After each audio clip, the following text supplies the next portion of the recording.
কষ্ট করে পরীক্ষার জন্য প্রিপারেশন নিলেন আপনি কয়েক মাস, কিন্তু ফলাফল যখন ভালো হয় তখন একটা আনন্দ আছে না নাই?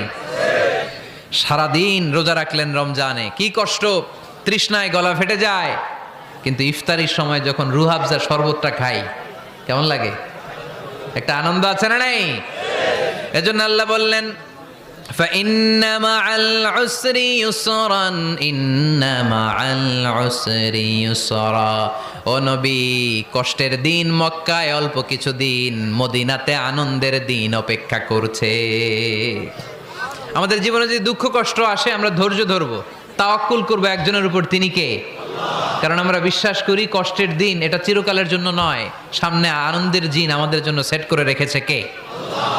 তাহলে আমরা সূরাতুল ইনশিরাহ থেকে 3টা নেয়ামতের বর্ণনা শুনলাম, বিশ্বনবীকে কি সান্ত্বনা দেয়া হলো সেটা শুনলাম। এবার 2টা গাইডলাইন শুনে তাফসীর আমরা শেষ